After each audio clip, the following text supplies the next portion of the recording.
तो श्री ब्रह्मा जी कहते हैं, नारद, इसी समय वहां गर्गाचार्य से प्रेरित होकर मैना सहित हिमवान ने कन्यादान का कार्य आरंभ किया। उस समय वस्त्राभूषणों से विभूषित महाभागा मैना सोने का कलश लेकर पति हिमवान के दाहिने भाग में बैठी। फिर पुरोहित सहित हर्ष से भरे हुए शैलराज ने पाद्य आदि के द्वारा वर का पूजन करके वस्त्र, चंदन और आभूषणों द्वारा उनका वरण किया। इसके बाद हिमाचल ने ब्राह्मणों से कहा, आप लोग तिथि आदि के कीर्तन पूर्वक कन्यादान के संकल्प वाक्य का प्रयोग बोले। उसके लिए अवसर आ गया है। वे सब द्विश्रेष्ठ काल के ज्ञाता थे, अतः तथास्तु कहकर वे सभी बड़ी प्रसन्नता के साथ तिथि आदि का कीर्तन करने लगे। फिर सुंदर लीला करने वाले परमेश्वर शंभु के द्वारा मन ही मन प्रेरित होकर हिमाचल ने प्रसन्नता पूर्वक हंसकर उनसे कहा, शंभु, आप अपने गोत्र का परिचय दीजिए। प्रवर, कुल, नाम, वेद और शाखा का प्रतिपादन कीजिए। अब अधिक समय मत लगाइए। हिमाचल की बात सुनकर भगवान शंकर सुमुख होकर भी विमुख हो गए, अशोचनीय होकर भी तत्काल शोचनीय अवस्था में पड़ गए। उस समय श्रेष्ठ देवताओं, मुनियों, गंधर्वों, यक्षों और सिद्धों ने देखा कि भगवान शिव के मुख से कोई उत्तर नहीं निकल रहा है। नारद, ये देखकर तुम हंसने लगे और महेश्वर का मन ही मन स्मरण करके गिरिराज से इस प्रकार बोले। तब नारद ने कहा, पर्वतराज, तुम मूढ़ता के वशीभूत होकर कुछ भी नहीं जानते। महेश्वर से क्या कहना चाहिए और क्या नहीं, इसका तुम्हें पता नहीं है। वास्तव में तुम बड़े बहिर्मुख हो। तुमने इस समय साक्षात हर से उनका गोत्र पूछा है और उसे बताने के लिए उन्हें प्रेरित भी किया है। तुम्हारी ये बात तो अत्यंत उपहासजनक है पर्वतराज। इनके गोत्र, कुल और नाम को तो विष्णु और ब्रह्मा आदि भी नहीं जानते, फिर दूसरों की तो बात ही क्या कहने। शैलराज, जिनके एक दिन में करोड़ों ब्रह्माओं का लय होता है, उन्हीं भगवान शंकर को तुमने आज काली के तपोबल से प्रत्यक्ष देखा है। इनका कोई रूप नहीं है। ये प्रकृति से परे निर्गुण परब्रह्म परमात्मा है। निराकार, निर्विकार, मायाधीश और परात्पर है। गोत्र, कुल और नाम से रहित स्वतंत्र परमेश्वर है। साथ ही अपने भक्तों के प्रति बड़े दयालु हैं। भक्तों की इच्छा से ही ये निर्गुण से सगुण हो जाते हैं। निराकार होते हुए भी सुंदर शरीर धारण कर लेते हैं और अनाम होकर भी बहुत से नाम वाले हो जाते हैं। ये गोत्रहीन होकर भी उत्तम गोत्र वाले हैं, कुलहीन होकर भी कुलीन हैं। पार्वती की तपस्या से ही ये आज तुम्हारे जामाता बन गए हैं, इसमें संशय नहीं है। गिरिश्रेष्ठ, इन लीला विहारी परमेश्वर ने चराचर जगत को मोह में डाल रखा है। कोई कितना ही बुद्धिमान क्यों ना हो, वह भगवान शिव को कभी भी अच्छी तरह से नहीं जानता। ब्रह्मा जी कहते हैं, मुने, ऐसा कहकर शिव की इच्छा से कार्य करने वाले तुम ज्ञानी देवर्षि ने शैलराज को अपनी वाणी से हर्ष प्रदान करते हुए फिर से इस प्रकार उत्तर दिया। नारद बोले, नारायण नारायण, शिवा को जन्म देने वाले तात महाशैल, मेरी बात सुनो और उसे सुनकर अपनी पुत्री शंकर जी के हाथों में दे दो। लीला पूर्वक रूप धारण करने वाले सगुण महेश्वर का गोत्र और कुल केवल नाद ही है। इस बात को अच्छी तरह समझ लो। शिव नादमय है और नाद शिवमय है। ये सर्वथा सच्ची बात है। नाद और शिव, इन दोनों में कोई अंतर नहीं। शैलेंद्र, सृष्टि के समय सबसे पहले लीला के लिए सगुण रूप धारण करने वाले शिव से नाद ही प्रकट हुआ था, अतः वह सबसे उत्कृष्ट है। हिमालय, इसलिए मन ही मन सर्वेश्वर शंकर के द्वारा प्रेरित होकर मैंने आज अभी वीणा बजाना भी आरंभ कर दिया था। ब्रह्मा जी कहते हैं, मुने, तुम्हारी ये बात सुनकर गिरिराज हिमालय को संतोष प्राप्त हुआ और उनके मन का सारा विस्मय जाता रहा। फिर श्री विष्णु आदि देवता तथा मुनि सब के सब विस्मय रहित होकर नारद को साधुवाद देने लगे। महेश्वर की गंभीरता जानकर सभी विद्वान आश्चर्यचकित होकर बड़ी प्रसन्नता के साथ परस्पर बोले, अहो, जिनकी आज्ञा से इस विशाल जगत का प्राकट्य हुआ है, जो परात्पर, आत्मबोध स्वरूप, स्वतंत्र लीला करने वाले तथा उत्तम भाव से ही जानने योग्य हैं, उन त्रिलोकनाथ भगवान शंभु का आज हम लोगों ने भली भांति दर्शन किया है। फिर हिमालय ने विधि के द्वारा प्रेरित होकर भगवान शिव को अपनी कन्या का दान कर दिया। कन्या देते समय इस प्रकार वे कहने लगे, इमाम कन्याम तुभ्यम हम ददामी परमेश्वर, भार्यार्थम परिग्रहणेश्वम प्रसीद सकलेश्वर। परमेश्वर, मैं अपनी ये कन्या आपको देता हूँ, आप इसे अपनी पत्नी बनाने के लिए ग्रहण कीजिए। हे सर्वेश्वर, इस कन्यादान से आप संतुष्ट होइए। इस मंत्र का उच्चारण करके हिमाचल ने अपनी पुत्री त्रिलोक जननी पार्वती को उन महान रुद्र देवता के हाथों में दे दिया। इस प्रकार शिवा का हाथ शिव के हाथ में रखकर शैलराज बड़े ही प्रसन्न हुए। उस समय वे अपने मनोरथ के महासागर को पार कर गए थे। परमेश्वर महादेव जी ने प्रसन्न होकर वेद मंत्र के उच्चारण पूर्वक गिरिजा के कर कमल को शीघ्र ही अपने हाथों में ले लिया। मुने, लोकाचार के पालन की आवश्यकता को दिखाते हुए उन भगवान शंकर ने पृथ्वी का स्पर्श करके कोदात इत्यादि रूप से काम संबंधी मंत्र का पाठ किया। उस समय वहां सभी ओर महान आनंददायक महोत्सव होने लगा। पृथ्वी पर, अंतरिक्ष में तथा स्वर्ग में भी जय जयकार का शब्द गूंजने लगा। सभी लोग अत्यंत हर्ष से भरकर साधुवाद देने लगे और नमस्कार करने लगे। गंधर्वगण प्रेम पूर्वक गान गाने लगे और अप्सराएं नृत्य करने लगी। हिमाचल नगर के लोग भी अपने मन में परम आनंद का अनुभव करने लगे। उस समय महान उत्सव के साथ परम मंगल मनाया जाने लगा। मैं, विष्णु, इंद्र, देवगण तथा संपूर्ण मुनि हर्ष से भर गए। हम सब के मुखारविंद प्रसन्नता से खिल उठे। फिर शैलराज हिमालय ने अत्यंत प्रसन्न होकर शिव के लिए कन्यादान की यथोचित सांगता प्रदान की। फिर उनके बंधुजनों ने भी भक्ति पूर्वक शिवा का पूजन करके नाना विधि विधान से भगवान शिव को उत्तम द्रव्य समर्पित किया। हिमालय ने दहेज में अनेक प्रकार के द्रव्य, रत्न, पात्र, 1,00,000 सुसज्जित गौवें, 1,00,000 सजे सजाए घोड़े, करोड़ हाथी और उतने ही स्वर्ण जटित रथ आदि वस्तुएं दी। इस प्रकार परमात्मा शिव को विधि पूर्वक अपनी पुत्री कल्याणमयी पार्वती का दान करके हिमालय कृतार्थ हो गए। इसके बाद शैलराज ने यजुर्वेद की मांध्यदिनी शाखा में वर्णित स्तोत्र के द्वारा दोनों हाथ जोड़ प्रसन्नता पूर्वक उत्तम वाणी में परमेश्वर शिव की स्तुति की। फिर वेद वेता हिमाचल की आज्ञा देने पर मुनियों ने बड़े उत्साह के साथ शिवा के सिर पर अभिषेक किया और महादेव जी का नाम लेकर उस अभिषेक की विधि पूरी की। मुने, उस समय बड़ा आनंददायक महोत्सव हो रहा था। श्री ब्रह्मा जी कहते हैं, नारद, फिर मेरी आज्ञा पाकर महेश्वर ने ब्राह्मणों द्वारा अग्नि की स्थापना करवाई और पार्वती को अपने आगे बिठाकर वहां ऋग्वेद, यजुर्वेद तथा सामवेद के मंत्रों द्वारा यज्ञ में आहुतियां दी।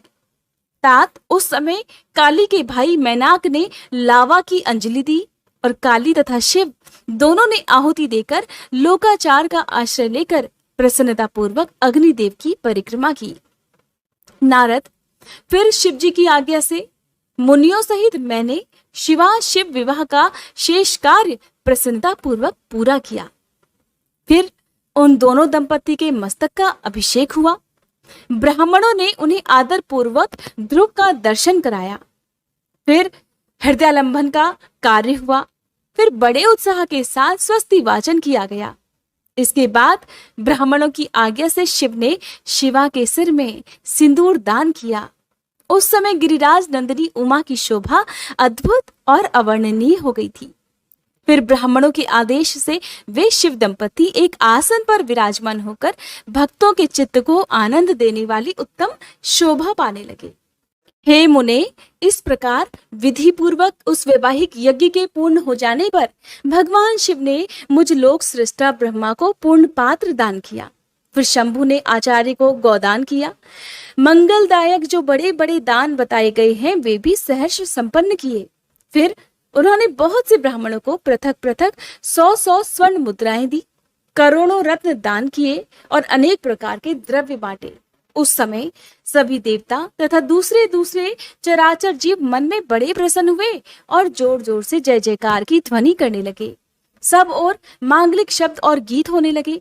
वाद्यों की मनोहर ध्वनि सभी के आनंद को बढ़ाने लगी। इसके बाद श्री विष्णु, मैं, देवता, ऋषि तथा अन्य लोग गिरिराज से आज्ञा लेकर बड़ी प्रसन्नता के साथ शीघ्र ही अपने अपने डेरे में चले आए। उस समय हिमालय नगर की स्त्रियां आनंद मगन होकर शिव और पार्वती को लेकर कोहबर में गईं। उन सब ने वहां आदर पूर्वक वर वधू से लोकाचार का संपादन करवाया। उस समय सब ओर परमानंददायक महान उत्सव छा रहा था। फिर वे स्त्रियां उन लोक कल्याणकारी दंपति को साथ लेकर परम दिव्य वास भवन अर्थात कौतुकागार में गईं और वहां भी प्रसन्नता पूर्वक लोकाचार का संपादन किया। इसके बाद गिरिराज के नगर की स्त्रियों ने समीप आकर मंगल कृत्य करके उन नव दंपति को केली गृह में पहुंचाया और जय ध्वनि करती हुई उनके गठबंधन की गांठ खोलने आदि का कार्य संपन्न किया। उस समय उन नूतन दंपति को देखने के लिए 16 दिव्य नारियां बड़े आदर के साथ शीघ्रता पूर्वक वहां आई। उनके नाम इस प्रकार हैं: सरस्वती, लक्ष्मी, सावित्री, गंगा, अदिति, शची, लोपामुद्रा, अरुंधति, अहिल्या, तुलसी, स्वाहा, रोहिणी, पृथ्वी, शत्रुपा, संज्ञा और रति। ये देवांगनाएं तथा मनोहारिणी देवकन्या, नाग कन्या और मुनि कन्याएं भी वहां आ पहुंची। वहां जितनी भी स्त्रियां उपस्थित थी उन सब की गणना करने में भला कौन समर्थ है। उनके दिए हुए रत्नमय सिंहासन पर भगवान शिव बड़ी प्रसन्नता के साथ बैठे। उस समय उन्होंने शिव से नाना प्रकार की विनोदपूर्ण बातें कही। फिर प्रसन्नचित हुए महेश्वर ने अपनी पत्नी के साथ मिष्ठान भोजन और आचमन करके कपूर डाला हुआ पान खाया। इसी अवसर पर अनुकूल समय जानकर प्रसन्न हुई रति ने दीन वत्सल भगवान शंकर से कहा, भगवान, पार्वती का पाणी ग्रहण करके आपने अत्यंत दुर्लभ सौभाग्य प्राप्त किया है। बताइए, मेरे प्राणनाथ को जो सर्वथा स्वार्थ रहित थे आपने क्यों भस्म कर दिया? अब यहाँ मेरे पति को जीवित कीजिए महादेव, और अपने अंतःकरण में काम संबंधी व्यापार को जगाइए। आपको और मुझको जो समान रूप से वियोग जनित संताप प्राप्त हुआ है उसे दूर कीजिए महादेव। हे महेश्वर, आपके इस विवाहोत्सव में सभी लोग सुखी हुए हैं, केवल मैं ही अपने पति के बिना दुख में डूबी हुई हूँ। हे देव, हे शिव शंकर, प्रसन्न होइए और मुझे सनाथ कीजिए। हे दीन बंधो, हे परम प्रभु, अपनी कही हुई बात को सत्य कीजिए। चराचर प्राणियों सहित तीनों लोकों में आपके सिवा दूसरा कौन है जो मेरे दुख का नाश करने में समर्थ हो? ऐसा जानकर हे प्रभु, आप मुझ पर दया कीजिए। दीनों पर दया करने वाले नाथ, सभी को आनंद प्रदान करने वाले, अपने इस विवाहोत्सव में मुझे भी उत्सव संपन्न बनाइए। मेरे प्राणनाथ के जीवित होने पर ही अपनी प्रिया पार्वती के साथ आपका सुंदर विहार परिपूर्ण हो सकेगा, इसमें कोई संशय नहीं है महादेव। सर्वेश्वर, आप सब कुछ करने में समर्थ हैं, क्योंकि आप ही परमेश्वर हैं। यहाँ अधिक और क्या कहने से लाभ। हे सर्वेश्वर, आप शीघ्र ही मेरे पति को जीवित कीजिए। ऐसा कहकर और उपयुक्त समय जानकर रति ने गांठ में बंधा हुआ कामदेव के शरीर का भस्म शंभू को दे दिया और उनके सामने हा नाथ कहकर रोने लगी। रति का रुदन सुनकर सरस्वती आदि सभी देवियां भी रोने लगी और अत्यंत दीन वाणी में बोली, प्रभु, आपका नाम भक्त वत्सल है। आप दीन बंधु और दया के सागर हैं, अतः काम को जीवन दान दीजिए और रति को उत्साहित कीजिए। हे प्रभु, आपको हम सभी की ओर से प्रणाम है। श्री ब्रह्मा जी कहते हैं, नारद, उन सब की ये बात सुनकर महेश्वर प्रसन्न हो गए। उन करुणा सागर प्रभु ने तत्काल ही रति पर कृपा की। भगवान शूलपाणी की अमृतमयी दृष्टि पड़ते ही पहले जैसे रूप, वेश और चिन्ह से युक्त अद्भुत मूर्तिधारी सुंदर कामदेव उस भस्म से प्रकट हो गया। अपने पति को वैसे ही रूप, आकृति, मंद मुस्कान और धनुष बाण से युक्त देखकर रति ने महेश्वर को प्रणाम किया। वे कृतार्थ हो गई। उसने प्राणनाथ की प्राप्ति कराने वाले भगवान शिव का अपने जीवित पति के साथ हाथ जोड़कर बारंबार स्तवन किया। पत्नी सहित काम की स्थिति को सुनकर दया हृदय भगवान शंकर अत्यंत प्रसन्न हुए और इस प्रकार कहने लगे, मनोभव, पत्नी सहित तुमने जो स्तुति की है उससे मैं बहुत प्रसन्न हूँ। स्वयं प्रकट होने वाले काम तुम वर मांगो, मैं तुम्हें मनोवांछित वस्तु अवश्य दूंगा। शंभू के ऐसे वचन सुनकर कामदेव महान आनंद में निमग्न हो गया और हाथ जोड़कर मस्तक झुकाकर गदगद वाणी में बोला, देवाधिदेव, हे महादेव, हे करुणा सागर प्रभु, यदि आप मुझ पर प्रसन्न हैं तो मेरे लिए आनंददायक हो जाइए।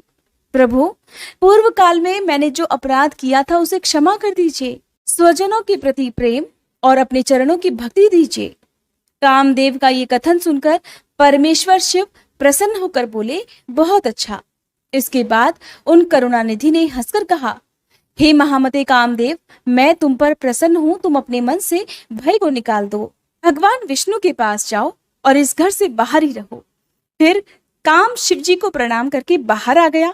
विष्णु आदि देवताओं ने उसे आशीर्वाद दिया। इसके बाद भगवान शंकर ने उस वास भवन में पार्वती को बाएं बिठाकर मिष्ठान भोजन कराया और पार्वती ने भी प्रसन्नता पूर्वक उनका मुंह मीठा किया। फिर वहां लोकाचार का पालन करते हुए आवश्यक कृत्य करके मैना और हिमवान की आज्ञा लेकर भगवान शिव जनवासे में चले गए। मुने उस समय महान उत्सव हुआ और वेद मंत्रों की ध्वनि होने लगी। लोग चारों प्रकार के बाजे बजाने लगे। जनवासे में अपने स्थान पर पहुंचकर शिव ने लोकाचार वश मुनियों को प्रणाम किया, श्री हरि को और मुझे भी मस्तक झुकाया। फिर सभी देवता आदि ने उनकी वंदना की। उस समय वहां जय जयकार, नमस्कार तथा समस्त विघ्नों का विनाश करने वाली शुभदायिनी वेद ध्वनि भी होने लगी। इसके बाद मैंने, भगवान विष्णु ने तथा इंद्र, ऋषि और सिद्ध आदि ने भी शंकर जी की स्तुति की। गिरिराज नायक महेश्वर की स्तुति करके वे विष्णु आदि देवता प्रसन्नता पूर्वक उनकी यथोचित सेवा में लग गए। फिर लीला पूर्वक शरीर धारण करने वाले महेश्वर शंभु ने उन सब को सम्मान दिया। फिर उन परमेश्वर की आज्ञा पाकर और सम्मानित होकर वे विष्णु आदि देवता अत्यंत प्रसन्न होकर अपने अपने विश्राम स्थान को चले गए।